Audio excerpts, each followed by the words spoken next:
Welcome to the CFO Show. I'm your host, Melissa Howitson, and joining me today is Tom Siegmiller. Melissa, thanks for having me. Today, we're going to talk a little bit about Gen Z. For years and years, there's been rumors of discourse in the workplace, and today we're going to take the opportunity to talk a little bit further about how they operate and what makes them different. Melissa, in your experience so far, how has it been working with younger colleagues, both at Vena as well as in previous roles? It's been great. I find that they're super keen, they're really smart, they're comfortable with technology, and they really do want to jump in if you give them the opportunity. I recently was working with an individual who had just started with us in a reporting role, and he, right out of the gate, was so curious about the business and understanding the bigger picture. And so while he was learning his particular role, he was also asking a lot of questions. He was making his network grow outside of the finance team, introducing himself to individuals. He started taking a leadership from the side role within the organization by creating social events for people to get together, putting together PD opportunities for the team to learn. And I really saw how he was able to be effective and was really growing really quickly out of the gate. It's so great to see. I love it when you see that. For me, it's always been a generation that's been categorized as impatient. And I think that can be perceived to be a bad thing, when in reality, when it shows up in the workplace, it can fundamentally manifest itself in a really, really positive manner. When somebody's impatient, it means they're willing to do whatever it takes to get that opportunity to learn and grow. And the hurdles that have maybe existed for previous generations don't seemingly exist for Gen Z because of their desire to jump in head first and ultimately want to solve for those sorts of challenges. Yeah, I think it's going to be really important to make sure that we're intentional about how do we not only attract this generation of talent, but also how do we retain them. Some of the strategies that used to work before will work, but some of them may be different between what worked for Gen X, Millennials, and Gen Z. And so we're really going to have to be intentional. It is a group of folks that has a different set of desires and interests in terms of how they operate, how they show up at work, and how they interact ultimately with others. So in this episode, we're going to dig in a lot deeper on this topic, and we'll have some phenomenal insights. And we've got the perfect guest to help us today to explore this topic. And we're going to be getting into that conversation right after the break. So stick around and we'll be back. Joining us now is Janine Moir, National Digital Assurance Manager and A&A Innovation Leader with Deloitte Canada. Janine, thanks for joining us on the show. Thank you for having me. Good morning.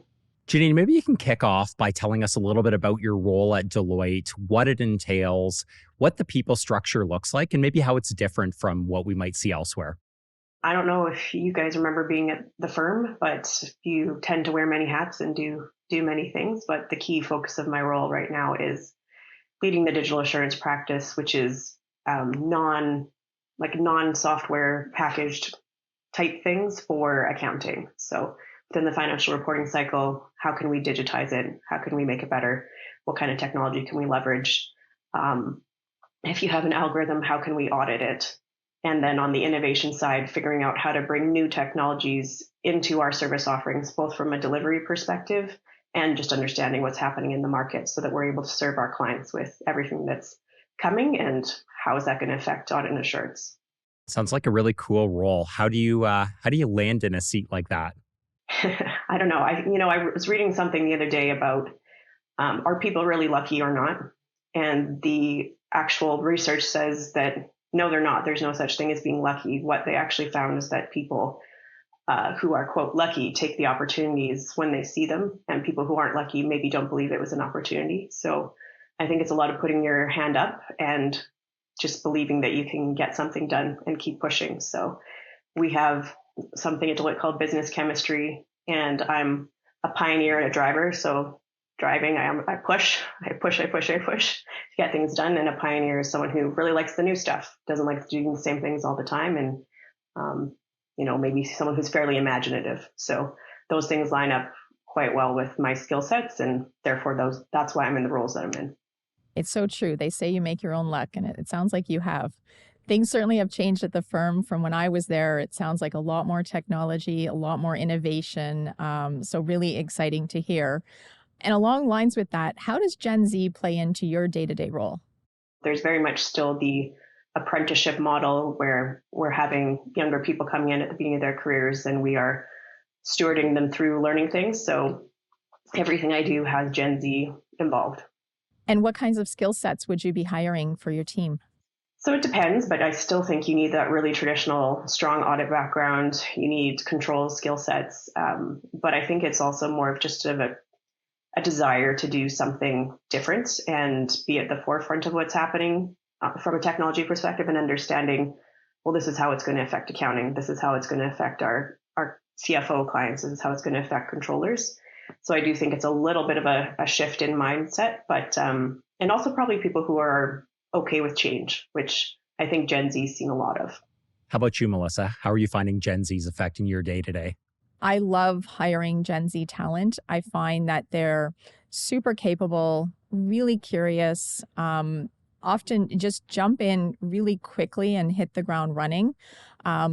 Impatient for progress too, which I like. I find that just adds an extra element. So really fun to work with and willing to embrace new technologies, which Janine, I'm sure is very relevant in the area where you're involved. So not afraid of that and also great multitaskers. I'd say very, very open-minded in nature. You talk about new technologies, new projects, not a lot of fear of failure if you stop and think about it, really. And maybe that's a bit of a compare and contrast that we can get into later amongst different generations and how we approach challenges. And so, Janine, if you think about the generation Gen Z, what sort of traits or characteristics are you generally finding or seeing them exhibit on a day-to-day basis? They're open to change. Like I said, they've had a lot of it. Gen Z's tenure is the shortest in each job out of any other generation before them. So that thought of, I'm going to work here for 40 years just simply doesn't exist. And to be fair to them, it's not like people are rewarded for staying the way they used to be with a gold-plated pension and all that kind of stuff. So I do think the Gen Z is there to really get what they can for themselves in order to advance their career. So it's on us to make sure that they see us as more than just a stop on the way. And Tom, you and I talked about this a little bit, but I don't think that Gen Z is really all that different than we were or the generation before. But I think they just realize that change does happen more quickly. So what can they do to arm themselves knowing that change is happening fast? And that's going to be a lot of learning, like you were saying, pushing for that next role. Again, I don't know if we were all that different. It's just a while ago. So maybe it seems like it. It's funny that you point that out. I'm part of the millennial generation at the older part of the generation. But I remember as I came into the workforce, all of the conversation was around millennials and how they're different and how are you going to compensate for the mindset of a millennial. It's almost comical that we're sitting here today and having this same conversation about a new generation of folks coming through and thinking, gee, this is different or unique than any generation before. So true, Tom. It is a conversation that seems like we have it almost on a loop, repeating it. Maybe Janine, in the vein of that, how would you compare or contrast, say, millennials with Gen Z in your experience? I think they work great together. I too, Tom, am one of those barely millennials. I think we've been called geriatric millennials at times. It's pretty great. So really barely on the cusp there between Gen X, I guess, and millennial. I think we work great together because I find that Gen Z, they want to know what's happening. They want to know what's going on. They maybe don't have the same belief about the pyramid structure where you can't talk to the person above you. And I would say that also likely applies to millennials, maybe not to the same extreme. So I think that millennials and Gen Z work awesome together. There's not as big of a divide in experiences growing up. We're in the same economy with a bunch of the same challenges. So I think we have more of an appreciation when people are saying, hey, I need some more money, or these are some skills that I need because we're experiencing it as well. So I think it's great to have millennials working together with Gen Z, and millennials get to kind of be a bridge, I think, at times. But Gen Z is awesome. They have a lot of fire. They're smart. They know more than we ever did about technology. So great. I think they're wonderful people to have. I also find that they really do advocate for a balance and focus on health and well-being, which I also think benefits all generations. So I think that's something really great that they bring into the workforce as well. Definitely agree with you. Janine, when we chatted before the show, you told a story about members on your team feeling very, very comfortable engaging with the CEO on social media, as an example. Can you elaborate a little bit on that and how their communication style might be different from other generations? Previously, Yammer, I think it's called Viva Engage or something like that, but you would see younger team members having no problem just asking our CEO a question when he would do his AV live calls, or even if he posts something, you'll see them having no problem just writing him a message. I don't think I wouldn't have done that earlier in my career. I'd been too scared to, but they were taking the opportunity that he was saying, "Hey, I want your questions," and they were like, "Yeah, I'm going to ask a question then." So I think they're not as afraid, and it was through a keyboard, it was online. So I think that's a place of comfort, certainly for the younger generation. A lot more of their lives are online. My entire team, my Toronto team anyway, hired during the pandemic. I'd never met any of them in person until in 2021, you know? So we got to know each other simply online chats, that sort of thing. So you had to be comfortable with that, and great team, high performing team, but it's a very different way of working with people versus just being solely in person. So they are comfortable with it. I figured out my way to be comfortable with it.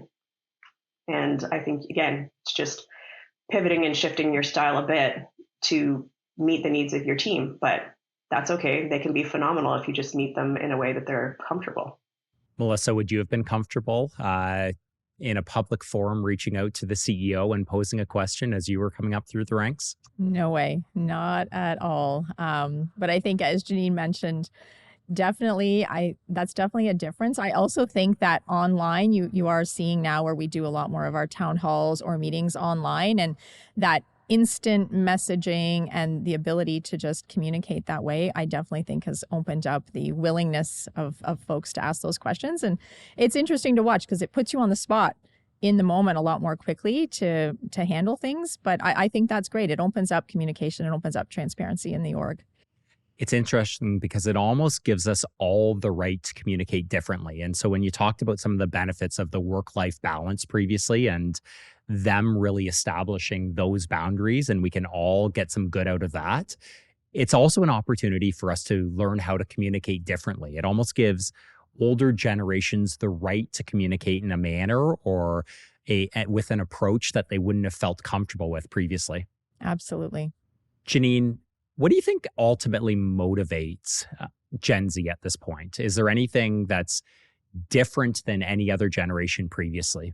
No, I don't actually think so. Again, our economy is not in a good spot. We have huge inflation, all those sorts of things. So I do think money is very important right now, but I don't think you can actually blame anyone, and you certainly can't blame Gen Z for that. They need to have money to survive. We have massive use of food banks. We have all these kinds of things. This is not a crazy thing to say that people are worried about money right now. They're saying, I need to survive. So maybe instead of having your people have to move to another city, can you offer some telework options, those kinds of things that mean they don't have to spend as much money on transiting, you know what I mean, gas, all that sort of stuff. But aside from that pretty big issue that's really an issue across the country, no, I don't actually think that they do want anything different. They want what we all want. You want meaningful work. You want to feel like what you're doing has value, like it actually helps someone, like it has future value to your career. So I don't actually think that they want things that are hugely different. I think they probably just have different communication styles than we did at the time as we were growing up in the ranks. But I don't actually think it's really different personally. Maybe we can elaborate a little bit on the impatience from earlier in the conversation, Melissa. How do we counteract that in the workplace? How do we design a workplace that's ultimately engaging and motivating for Gen Z? Yeah, I think, as Janine said, we all at the core want recognition. We want to be doing meaningful work. I do think we find that there's more pressure put on employers now to be recognizing that more rapidly, looking for promotions, title changes just in a far more advanced fashion than before. I think that what that means is for employers, you need to put in place the ability to meet that, be it maybe you insert other layers within to show that there is progression happening in a way that I think we weren't as thoughtful about that in the past, because you had a bit longer before people might be expecting that next promotion or place where they're going to be recognized. I think one of the other things too is helping and instilling an environment where it's not just promotion title, this is me recognizing you or showing that I value you, but it's also when you give exciting projects to work on and that you help make sure that it's understood that we're investing in their careers and the longevity of those careers through the experiences that they're getting. Janine, how do you go about structuring team members' roles so that it is interesting, it is engaging, and they do ultimately want to stick around and get all of that growth that you can ultimately offer them?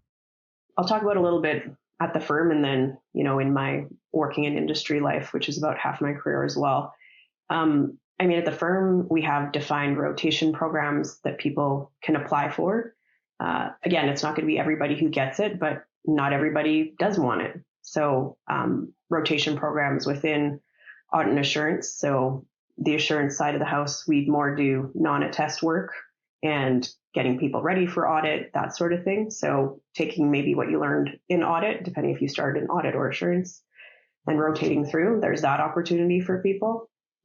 We also have the opportunity to rotate within the firm to other groups. So you're talking about other service lines doing totally different things. If people are really looking for the opportunity, you can potentially put them on an engagement, just one engagement, for example, in another team if everything lines up. But I think the other big part of it is having a really structured coaching relationship and feedback on every engagement. So that is an expectation that you ask for feedback on each engagement you're on, and then you talk about it with your coach. So that way you make sure that they are actually developing. But again, we put it in their hands. You have to ask for it. We do expect you to do it, but the only person you're not benefiting is yourself if you don't take advantage. So I think that strong mentorship and coaching culture is extremely important. Then in industry life, again, it's not like you have the opportunity to be like, okay, you're working on this client for these couple months and this client for actually only 2 weeks, and getting all these opportunities to try different things. But it's very much the same approach in my mind. So I would always rotate people through positions. So a little bit different in industry. Obviously, you have things you need to get done every month end. You can't let any of them drop. But there's tons of shadowing that needs to happen. You can have your transition time, say 3 months, where each person's training up on the other role that they're rotating to. I'd usually do it around a year and a half in a role. And that seemed to work for people on my team at the time. And then making sure, they have involvement in projects. We're doing some big, huge A&D work. Well, you're going to be involved in that. Or we're implementing this system. Okay, well, you're going to be involved in that. So leaders lead and allow people to go do things and make them successful. And bosses tell you what to do, and they're just your boss because they're there. So I find the leader approach works a lot better for Gen Z as well. That sort of rotational program has been something that's always worked really, really well in my career. As I think about FP&A, we have to partner with every different facet of the organization. And in my career, I was lucky enough early on to typically get rotated about every 12 to 18 months. And so whether it was supporting sales or marketing, professional services, R&D, that rotation provided immense growth role to role to role. And so not every step was a new step up the org chart, if you will, or a new title, but certainly an extraordinary opportunity to build out your skill set and learn and grow. Yeah, and I think those rotations too, Tom, we put those in place for FP&A for our team. It allows them to take what they've learned in the prior role and bring it into the next one, which in our case for business partnership makes them a better, stronger business partner. And so it's a win-win, both for the employee and the company when we do things like that. I really love, Janine, you've talked about a bunch of different innovative approaches to how you have structured things to retain talent. What about any other things like flexibility, work-life balance, and anything you've done there? So I think some of the things that we do as Deloitte more widely is certainly flex days. We call them Deloitte days. They're extra days that you get various times. So more time in the summer, often more time around a long weekend. We have slow down periods. For example, one right before September long, where we're saying, hey, if you didn't take your vacation, you need to take it now. We have slow down periods around Christmas. And again, so I think it's just recognizing that those are the times when people are wanting to do things, maybe spend time with family, and trying to give the supportive environment to allow people to do it. We definitely don't want people to have carryover vacation. So we'll be on them saying, hey, you need to take this. You've got more than the allowed carryover days. Like, we need to figure out how to make this work. So definitely it's not to be proud of to not take all of your vacation, which potentially, could be a pride point elsewhere. That's certainly not for us. And allowing people to work in a hybrid environment. Obviously, being in the office for an apprenticeship type model is important. If you remember your days back in audit, you just need to be able to ask a question without having to schedule a meeting. Certainly that's important, but being really cognizant of how and where we work. So maybe it's totally fine that you're working at home those few days a week while you're doing other things, and then you're having some meetings in the office, that sort of thing. So I think just really that level of flexibility, again, treating people like professionals. If you're able to get your work done from where it is, but still be a good part of your team and contribute needed in person or when you're at the client, I personally think it's just treating people like adults as well, right? Like, I'm not going to be, this person who's watching over you and telling you to be here and there, as long as you're doing everything you can and delivering to the best of your ability. So I think there's a lot of that. We have a lot of trust in our people, and there's no forcing people back for, oh, you have to be in the office 4 days a week. There's nothing like that that's going on. And I think that, really helps with that perception and of saying, hey, yeah, I can do what I need, what's flexible for me, or I have this class that I go to. So, hey, I know we're really busy, but I need to go to it. It's at 3:30 or 4. I'm going to come back on a little bit later. I mean, for myself, you guys know I just had a kid. We did not know when I was coming back that because she was just below 12 months, she was only allowed 9 to 3. That is not a workable work day for anyone. So, everyone was cool with it. They're like, you know what, it's only 6 weeks. So you do what you need to do. You pick her up at 3 and you do whatever you need to do to get your work done at other hours. And it was fine. Right. So no, I'm not Gen Z, but I was given that same level of flexibility to make sure that my transition back to work was, easy. And it was, and it would have been extremely stressful to work somewhere that wasn't okay. Or what did I have to do? I don't even know what I would have done if it wasn't okay. Right. So definitely a good degree of flexibility. Really no choices there, and I think you're right. Treating people like adults is so key, so important. That flexibility. And I love what you said about being intentional about what work you do when and how. Like you said, there's sometimes in terms of when you're learning a job, needing mentorship, maybe that's better done in person, but there's also a lot of benefit to being able to work in alternate ways to put your head down and just get your work done. What about on the social side? I remember when I was working at the firm, and sometimes we would work really, really long days, really long hours, especially if we had a tight deadline. And I think part of what would fuel us in those environments was being together with our team and feeding off of one another's energy. And I do think there is that need to fill a social need. What has been your experience there with Gen Z, and what things do you do at the firm to cover that? There's definitely still in-person events for sure. And during COVID, when you really couldn't be in person, we did use, we tried several different online platforms to, do like a virtual scavenger hunt, or, we tried to recreate as best we could. And I know no one got that perfect or right, but the point is we tried the best we could, and we did find ways for people to engage during COVID. Now we're definitely back more to the in-person side.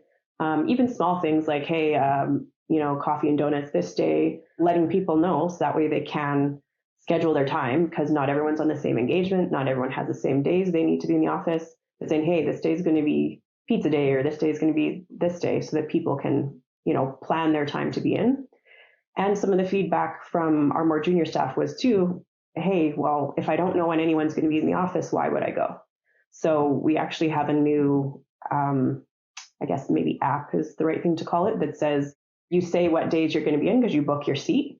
and then people can see when you're there. So if someone's really looking to be able to run into you, they can check if you're going to be there, right? So yeah, you got to book your seat because there's not enough seats for everyone. I think lots of us are kind of used to more the hoteling type experience now, but it also allows people to say, hey, these people are in on my team today, or a bunch of people are going to be in on Tuesday. I'm going to go in on Tuesday as well.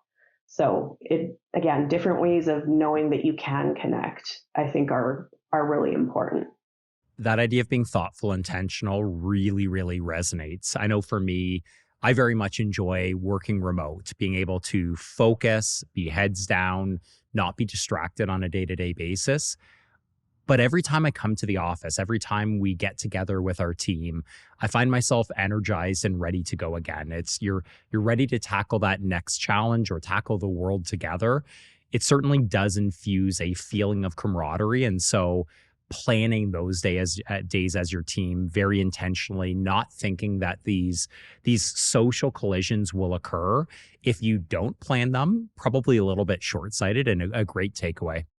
So this is another thing that would have changed during COVID, but also is for Gen Z. You're going to have to be able to instant message. Like that's just going to be part of the way that you need to talk to your team.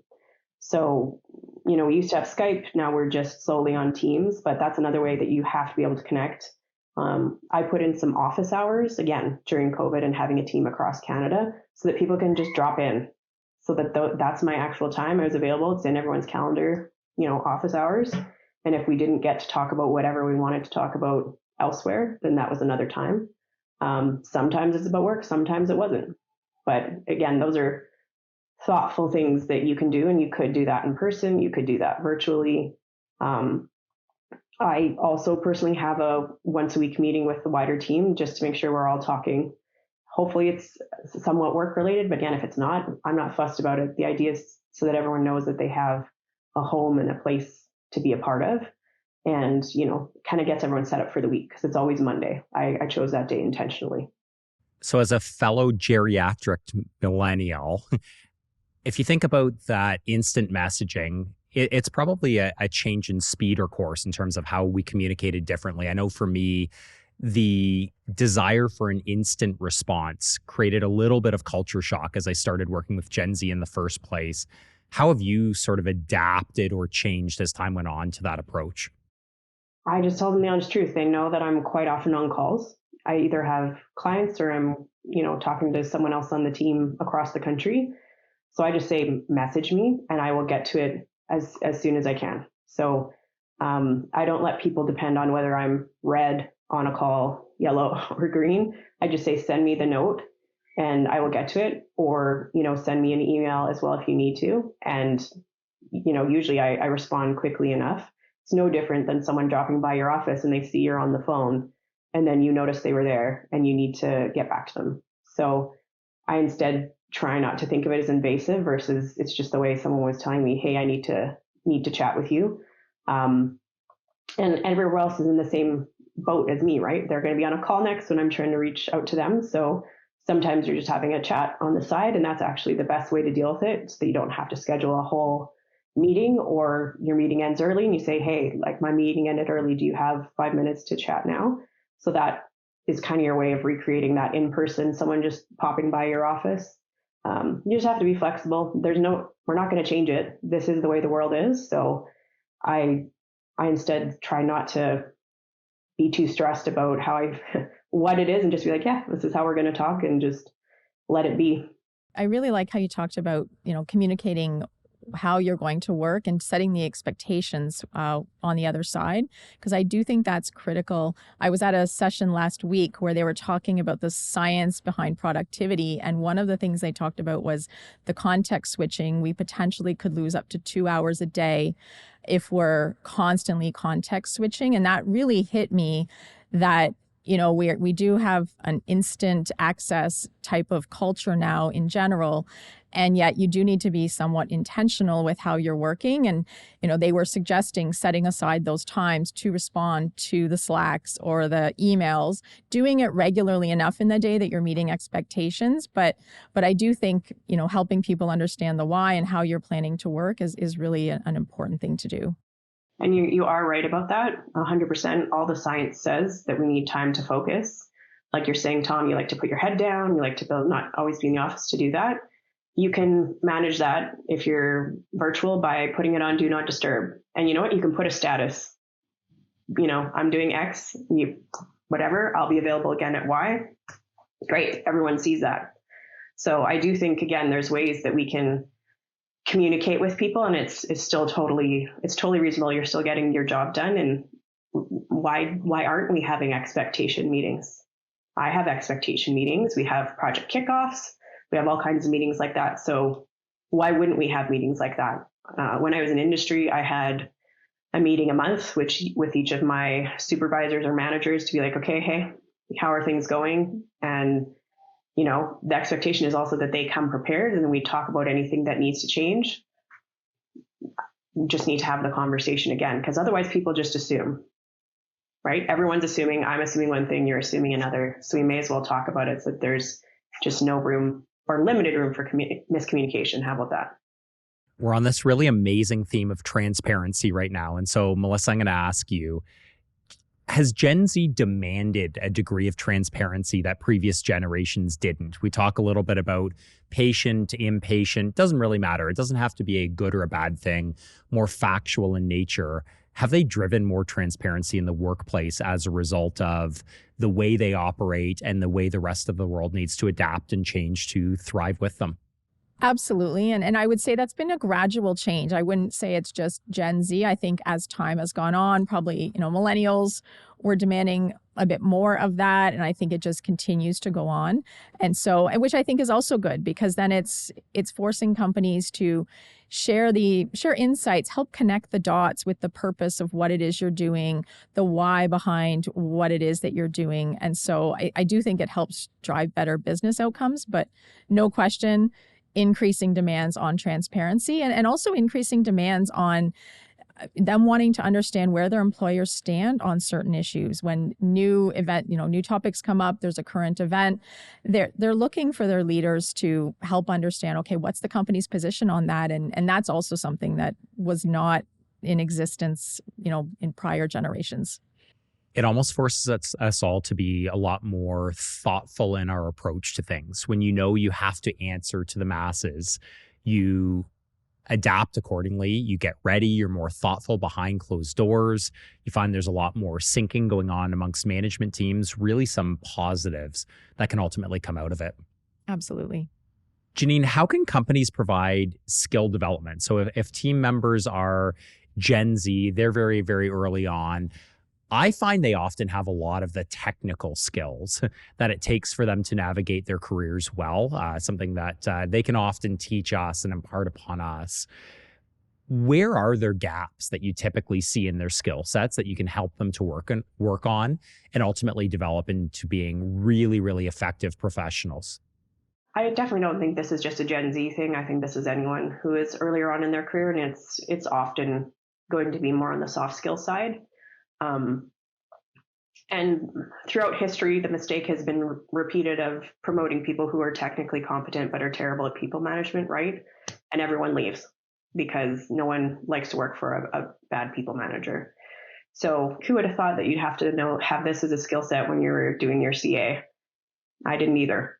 So I think it's, seeing opportunities for them to do something that might be normally in the past reserved for someone who's more senior, or I know this is more a firm unique opportunity, but often we speak at events, we maybe provide education to CPA, whoever, or something like that. I'll have them involved either in delivery or actually helping me prepare the materials, maybe help me come up with what it should be. And then again, that gives them an idea of what's important, even if they don't get to do the actual speaking themselves. I try and get people to do the speaking. I know not everyone wants to do it, but I will try to. Or I'll be like, okay, fine, I'm going to do it, but then I want you there and I want you to do this portion. So, there's a lot more, I think, expected of us as CPAs than there would have been in the past. And if you're going to be a business partner, you are not just in the numbers, and you have to be able to communicate information. It's not just data. No one, I remember in industry, and let's say one of the field managers would just be like, what does this even mean, right? Like you have to actually communicate it versus being like, here's your P&L. So I do think skill sets of communicating information versus just data are extremely important for CPAs. And again, it's expected of us. And all of us basically work for tech companies, whether we believe we do or not now. And if our companies aren't far more techy and have new things available to us, they will cease to exist. That is also what the data tells us. So I just think it's a shift in skill set overall that's required. And we're not going to do our companies or ourselves any favors if we don't give our youngest team the ability to try and, present and engage in that new reality. Melissa and I were chatting this morning, and we were commenting that never in a million years did we think we'd be hosting a podcast together. And so that doesn't ring more true for us than ever before. Absolutely. And I think, Janine, you really are right about the skills. We come through thinking the technical skills you're as an accountant that you need, but some of those soft skills are so critical if you're going to be able to effectively communicate. I think about things like influence skills. How do you influence? Project management skills? Everybody at some point is going to have to lead a team of people at working at something, even if they're not the direct leader. And those skill sets really can make a difference. And I think it's important we invest in those skills to help in terms of growing careers for young people. I was actually chatting with a team member the other day, and huge development opportunity. They were really concerned about progression into a people management role. And we talked a little bit about leadership through authority versus leadership through influence. And from my perspective, that ability to be able to influence a person without authority is by far the superior skill set. And we talked about how do we build that skill set versus being ultimately fixated on, I want to lead people. And, I jokingly said anybody can go tell somebody to go do something else because they happen to be their leader in the organization. If you can get people to do things because you've motivated them, you've gotten them excitement by the premise of a theme or a path that you're going in, that's true leadership. Like that's the skill set that we're all looking to master as people. And people often think that people leadership is the only way to move up. So what other paths are there? So it's also on us to explain and show those other paths. And we have a unique opportunity, I guess, in finance. If you think about it, everybody's junk just ends up in our backyard in finance because we didn't create any of the transactions ourselves besides maybe initiating a payable, right? Or a receivable. Otherwise, it's all related to information processes and things that happened 100% out of finance. So you're going to have a junk close, a junk everything, unless you can influence and work with the rest of the company to help try and fix the process that's resulting in the problem. So there really are a lot of opportunities for finance professionals to work on those skill sets. Until the rest of the company understands what finance does or why does it take so long to do this, they don't have a lot of appreciation. So that influencing skill set, super important. I like that. Influencing through the junk. I'm going to remember that. I know not everyone would like to say it that way, but it's true.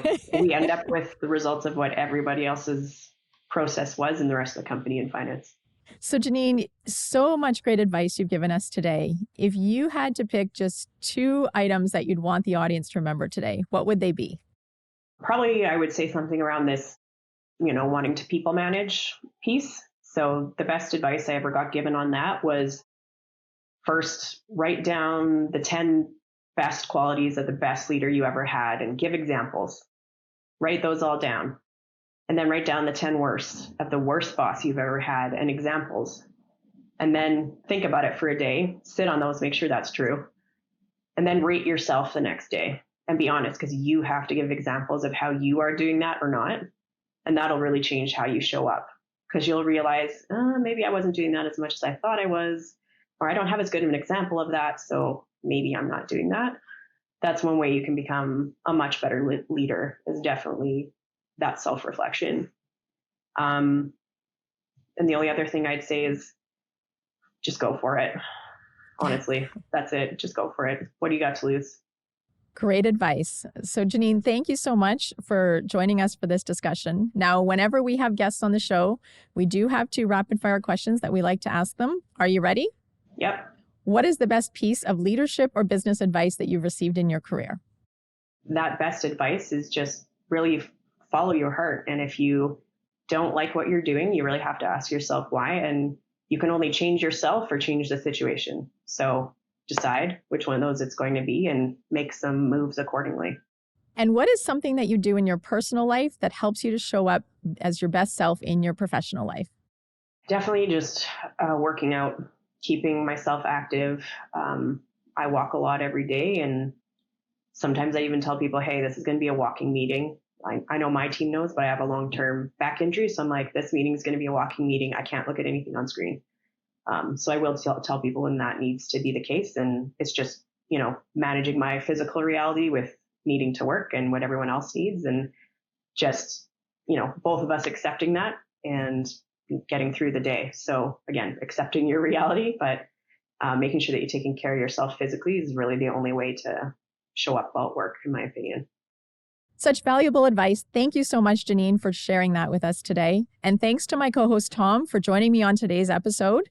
If you'd like more information about today's show, please see the show notes. And don't forget to subscribe wherever you listen to or watch your podcast, because you don't want to miss an episode. For the CFO Show, I'm Melissa Howitson. Until next time.